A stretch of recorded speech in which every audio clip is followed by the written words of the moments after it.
Allez, une enquête sur les prières, Patricia. Qu'est-ce que tu perçois sur les prières? OK, c'est drôle. Tu te doutes de ce que j'ai perçu. Moi, j'aime bien y revenir à ça à chaque fois. Je Hein, vois, tu sais, l'égrégore de Jésus avec l'auréole, là, en train de... Tu sais, ouais. c'est la symbolique, quoi. Mmh. Bon, ça, je pense que c'est l'hologramme classique pour définir ce que c'est la prière en général. Mais la prière, c'est bien au-delà de l'égrégore astral. C'est tellement, tellement plus puissant. Mais ce mot-là, il a été galvaudé. Voilà ce que je perçois déjà tout de suite, c'est qu'il y a une...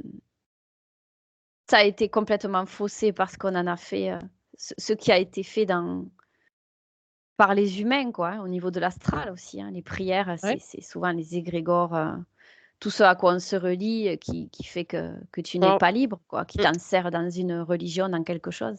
on va commencer avec ça. Ouais, Les prières justement qui nous relient à l'extérieur. ouais, et c'est vrai que l'égrégore christique, c'est le plus gros finalement. Après, il y a l'égrégore bouddhiste, il y a tout le reste aussi, hein, tout ce qui se joue derrière. Ouais, c'est dès qu'on appelle, une entité extérieure, un être extérieur, quelque chose de plus grand que soi. C'est ça, une entité ou même simplement une religion au sens large. Dès qu'on va se relier à un monument aussi, tu vois, par exemple, que ce soit l'église, la mosquée ou autre chose, ça appelle ces énergies-là, quoi. Et quel effet ça a sur la personne? Elle voue un culte à tout ça. Et du coup, c'est comme si je vois qu'elle se met à genoux devant tout ça, devant cette énergie. Et en fait, c'est open bar. En gros, le message, je vois, tu vois, les bras ouverts, ça veut dire prends-moi, en fait. Ça veut dire que c'est open bar pour que l'énergie prenne possession de la personne. C'est une forme de possession, hein, ni plus ni moins, hein. Moi, je le retranscris comme ça. D'accord. Bah, j'imagine que c'est progressif, c'est pas non plus, en une prière?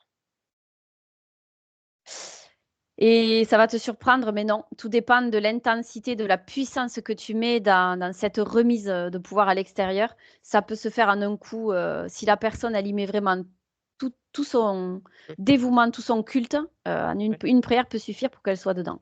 Mmh. Oui, j'ai déjà entendu des personnes, genre demander quelque chose et en échange, dire, «Faites ce que vous voulez de moi», quoi. Ouais, bah, c'est avec cette Mmh, histoire d'offrande aussi. Dès qu'il y a une histoire mmh. d'offrande derrière, ça sent pas bon de toute façon, tu vois? C'est ça qui me vient là. D'accord. Bon, bah, ça, je pense qu'on s'en doutait déjà ce qu'il y avait en arrière des prières Et vers oui, nos l'extérieur. enquêtes. Mmh. Ouais, c'est surtout pour faire plaisir à nos auditeurs, nos enquêtes, parce que ça amène des compréhensions supplémentaires. On aime bien faire plaisir.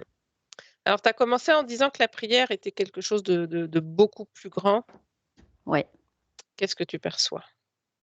C'est comme les enseignements originels de toute chose. Finalement, il y a une puissance extrême dedans. C'est notre propre puissance, c'est celle qui est issue de notre propre divinité, de ce que nous sommes capables de réaliser dans la matière, finalement, à travers notre essence. Tu vois, c'est ça, en fait. La puissance, elle est là. Et il faut revenir à cet état originel, où par nous-mêmes, l'enseignement originel de toute chose, c'est en nous qu'on peut le trouver. Et c'est ça, c'est en ça que la prière est puissante. Parce que quand on pose nos intentions, finalement, je vais faire un petit parallèle là-dessus après sur les demandes.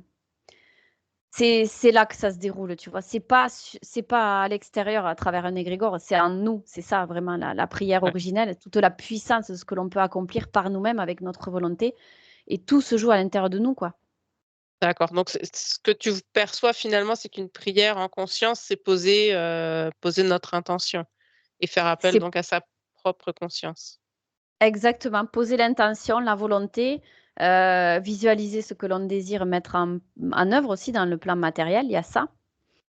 Et c'est ça, hein, c'est tout ce que l'on crée par nous-mêmes. Et là, je vais faire un petit parallèle sur les demandes par rapport à la prière. Ça, je pense que c'est important Ouais, aussi de le rappeler je pense que certains auditeurs le savent s'ils nous suivent.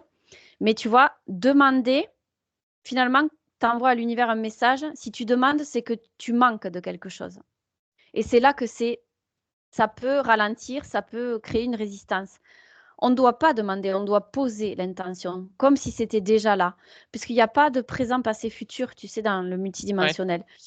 Ça n'existe pas. Donc, si tu demandes, ça veut dire que tu te mets d'un point de vue où tu n'as pas encore. Il y a un futur, possiblement, que tu peux obtenir. Alors que si tu te places là, je pose mon intention de réaliser ça et c'est déjà là, je suis en train de l'obtenir, tu l'as déjà. Tu mets en route cette énergie. Donc, il faut essayer de se mettre dans une position où tu demandes. Parce que demande égale manque, vraiment, j'insiste là-dessus. Mm. Il faut toujours faire comme si c'était déjà là. Et c'est ça qui perturbe le cerveau humain finalement, parce que le cerveau humain, lui, il est habitué au passé, présent, futur. Ça, c'est du passé. Là, je suis ici. Et dans le futur, c'est pas encore là. Et puis finalement, le cerveau humain, il se projette partout dans le passé, le futur. Il sait plus où il est. Et bien souvent, il est dans le passé, dans le futur, mais jamais dans le présent. Et c'est justement là qu'il faut renverser la vapeur. J'aime bien employer ça en ce moment. Quand tu te mets dans l'instant présent sans te référer au passé, futur, c'est déjà là. Et c'est là que tu crées, dans l'instant. Et c'est ça qui fait qu'on obtient. Très bien. Hem, Maintenant, quelqu'un qui ferait une prière pour, par exemple, quelqu'un qui est malade, donc pour une autre personne. Ah, c'est intéressant ça. Ouais, donc là, on va prendre le cas d'une personne qui est en conscience, donc qui prierait pas, quelque chose d'extérieur, mais vraiment en conscience. Et qui veut toutefois aider une personne à améliorer son sort, par exemple. C'est ça, c'est ça. On peut prendre l'exemple d'une personne qui est malade. En phase terminale de cancer, c'est le plus symbolique, par exemple. Je le prends souvent, celui-là, parce qu'il est parlant, je trouve. En phase terminale de maladie ou de vieillesse ou de cancer, phase terminale, ouais. Et du coup, cette personne-là, effectivement, alors déjà, si elle en est arrivée à cet état, on va prendre la maladie, parce que c'est la vieillesse, on peut aussi tirer sa révérence par nous-mêmes, c'est différent. Prenons le cancer, on pourra prendre la vieillesse si tu veux après. Cette personne-là, pour qu'elle en soit arrivée à un stade de cancer en phase terminale, c'est qu'elle a perdu son pouvoir. Tu ne peux pas en arriver à ça si tu es pleinement dans ton pouvoir et que tu incarnes la puissance que tu peux mettre en œuvre dans la matière. Tu ne peux pas en arriver en phase terminale de cancer. Il y a un quoi, comme un moment donné, il y a un truc qui n'a pas fonctionné, qui n'a pas été en accord, d'où la création de la maladie. Donc, cette personne-là, elle n'est pas dans sa puissance, donc elle est en faiblesse, donc elle a besoin de quelque chose d'extérieur pour l'aider. On est dans cette D'accord? configuration. La OK. personne en conscience, qu'est-ce qu'elle va faire? Elle va s'adresser à la conscience de la personne qui a besoin et elle va lui montrer le chemin, lui éclairer le chemin, elle va lui envoyer des infos, elle va lui montrer comment retrouver sa puissance, comment mettre en place des visualisations qui vont l'aider petit à petit à essayer d'aller de mieux en mieux, etc. Voilà ce qu'elle va faire. Elle ne va pas faire les choses à sa place, elle ne va pas faire de l'ingérence. Elle va lui envoyer les infos et lui montrer. Et la conscience choisira ce qu'elle voudra faire. Sur le plan subtil, tout ça, ça marche. Hein. Même si l'imagination, ça se fait sur le plan subtil. D'accord, et donc sur le plan physique, cette personne en conscience, va finalement émettre son intention de voir la personne, guérir, par exemple? Mmh. Elle peut faire ça aussi pour aider la personne, elle peut la visualiser en train de guérir, mais le principal travail va consister à envoyer les Oui, infos à la personne pour qu'elle le fasse elle-même. oui, Parce que là, quelque part, elle va la visualiser en train de guérir, mais attention, ça peut constituer un début d'ingérence si c'est pas bien fait. Tu vois ce que je veux dire? d'accord. C'est-à-dire qu'elle va envoyer de l'énergie Mmh, guérisseuse alors que c'est à la personne de le faire pour elle. Et personne ne peut le faire ouais. pour elle. Mmh mh. Tu vois ce que je veux dire? Ouais, Donc, l'idée, c'est vraiment de bosser sur elle envoie à la conscience l'idée que, cette conscience-là peut se guérir et finalement, c'est beaucoup mieux que d'envoyer des pensées de guérison à la personne qui peut la faire entrer dans l'ingérence. C'est à elle d'arriver à le comprendre et à le mettre en route par elle-même d'accord. et si tu Donc t'adresses voilà. à elle, Mmh, ça peut pas être plus ciblé si tu vas par là, tu vois? mmh.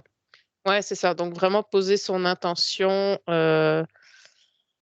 d'envoyer les informations à la personne qu'elle peut guérir. Complètement, quitte à Voilà. l'accompagner, quitte à lui montrer. Ça, c'est pour, ce qui se joue sur le plan subtil quand tu n'es pas en présence de la personne. Après, il y a aussi le cas, si tu veux, on peut le voir, où tu es physiquement présent avec la personne, où elle est consciente, elle t'entend et tu peux échanger avec elle. Si elle Ouais. n'est pas en inconscience, par exemple, parce qu'elle Ouais. est sous morphine ou sous hypnovèle, si tu peux encore parler avec elle, en présentiel, tu peux lui parler de tout ça également. Ça se fait sur le plan physique Ouais. avec elle. C'est encore mieux puisque tu le vis dans l'expérience terrestre, c'est encore mieux. On reste dans Et le ben, concept de la prière, hein? ouais, voilà, tout à Mmh, fait. Tu lui mmh, dis justement qu'elle peut, tout simplement visualiser qu'elle guérit. Après, il faut que ça lui parle, hein. Sur le plan physique, il y a ouais. beaucoup à qui ça ne parlerait pas. Tragiquement, ils sont trop dans le cartésien et ça les bloque. Mais bon, ça fait partie de leur expérience, donc on ne juge pas ça, mais c'est ainsi. Et du coup, voilà, elle peut lui dire, visualise tu visualises que tout ton corps se remet en route, que petit à petit, chaque cellule redevient saine, etc. Si la personne n'arrive pas à visualiser, eh bien, elle le verbalisera. Elle peut le faire sous forme de dessin, elle se dessine guérie, tu vois, et puis poser ses verbalisations par-dessus. Je guéris chaque jour un peu plus. Elle peut l'aider à faire des choses comme ça, en présentiel, dans le monde matériel, dans cette expérience-là. D'accord. Et les Bah, deux plans hein? combinés, évidemment, c'est Ouais, parfait, oui, c'est ça, bien sûr. c'est ça. D'accord. Si on revient, je sais pas, un groupe de personnes qui ferait des prières, un groupe de prières pour aider, je sais pas, une personne, accidentée. Oui, alors ça, c'est le genre de truc comme des méditations collectives, des choses comme ça. Ouais, par Ça exemple. rejoint ça, en fait. Ah ouais, Ouais, ça rejoint ça. Tout le monde se connecte et finalement, tu crées un égrégore commun autour de quelque chose, quoi. ouais.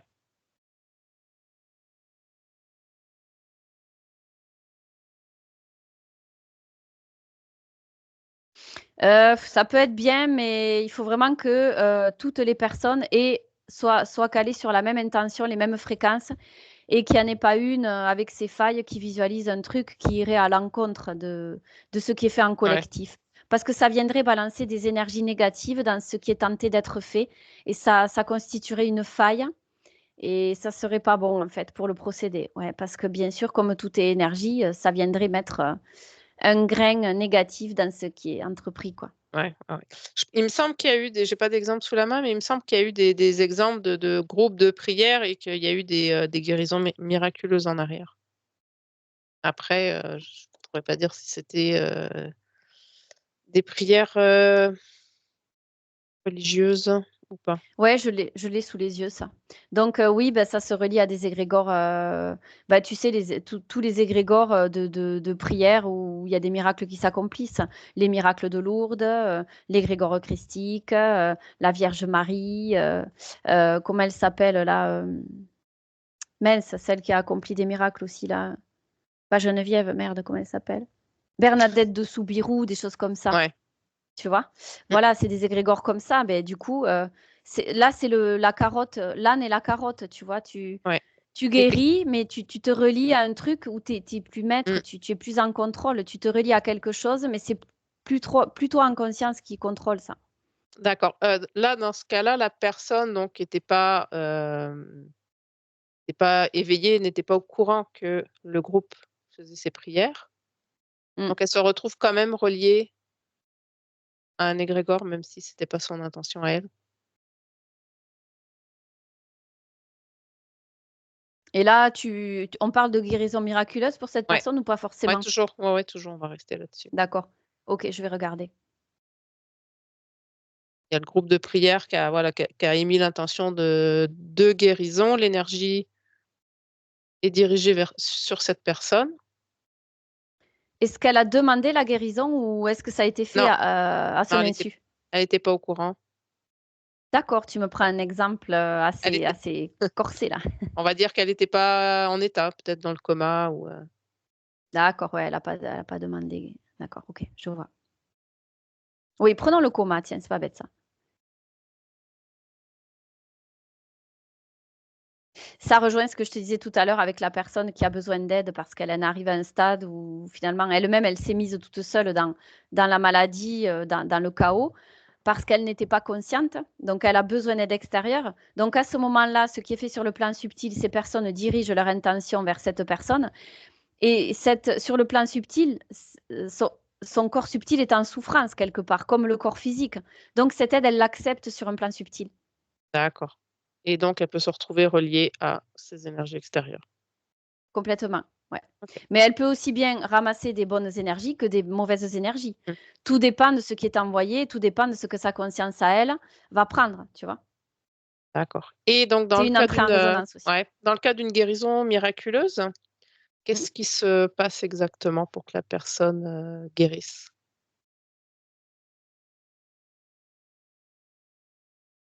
Alors je vois que ce qui se passe du côté de ceux qui envoient, par exemple les personnes qui méditent là, les grégores là, elles envoient une lumière très brillante avec des paillettes dorées là.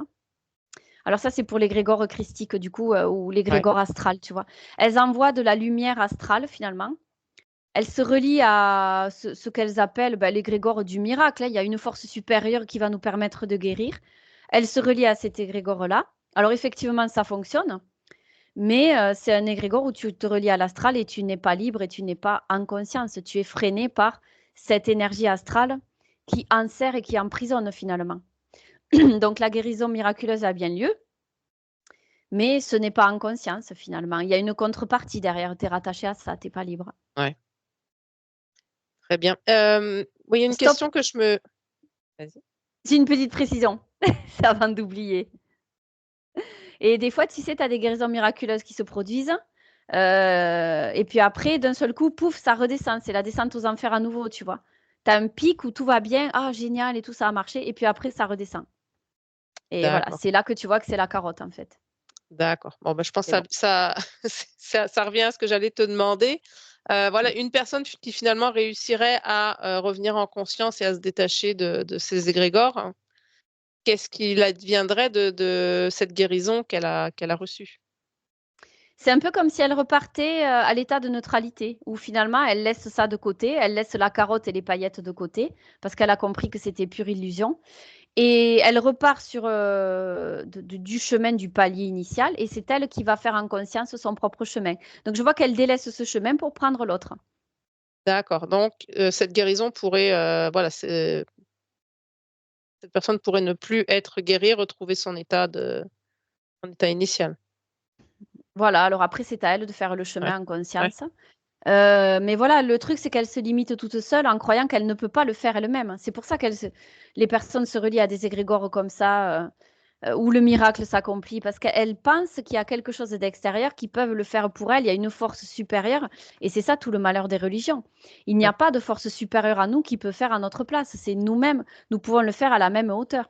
C'est là que j'en reviens à l'enseignement de christique, originel, où finalement, l'enseignement, il est là. Ce que je peux faire en posant la main et en guérissant la personne, tu peux le faire toi. Mais si tu doutes de ta puissance un millième de seconde, c'est foutu, ça ne fonctionnera pas. Et c'est ça qu'il faut que l'on retrouve. et oui, Le fait de ne pas douter de notre puissance. Et ça, c'est un long cheminement en général. ouais, et cette énergie astrale qui amène la guérison, c'est l'énergie récoltée, auprès des personnes sous contrôle, de l'astral? Complètement. Complètement. Parce qu'avec l'astral, tu peux aussi obtenir tout ce que tu désires, mais tu n'es plus en conscience, tu n'es pas libre, tu es dans les programmes. Donc finalement, tu es ralenti, tu es freiné, tu es éloigné de ton essence. Très bien, une conclusion? Oui. Alors, donc, du coup, au terme de la prière, pour résumer, on pourrait dire que, attention au terme galvaudé, hein, prière, on dit c'est New Age. Tout dépend de l'énergie qu'on met derrière le mot, hein. C'est New Age pour quelqu'un qui est connecté à des programmes de l'astral et ça ne l'est pas pour quelqu'un qui est en conscience. Donc, prière, derrière la prière, ce qu'il faut mettre quand on veut être en conscience, c'est le fait de visualiser le résultat déjà là de ce que l'on désire mettre en place avec notre volonté, avec notre intention. Tout est déjà là. Il suffit juste de consentir à l'accepter. La prière, c'est rien d'autre que ça finalement. Il n'y a pas de demande, il n'y a pas de manque. Tout est déjà là si on le désire, si on le met en place sur l'instant. Et surtout, ne pas émettre une seule once de doute derrière, parce que c'est ça qui fait capoter le fait qu'on puisse consentir à obtenir et obtenir. Merci beaucoup. Merci à toi.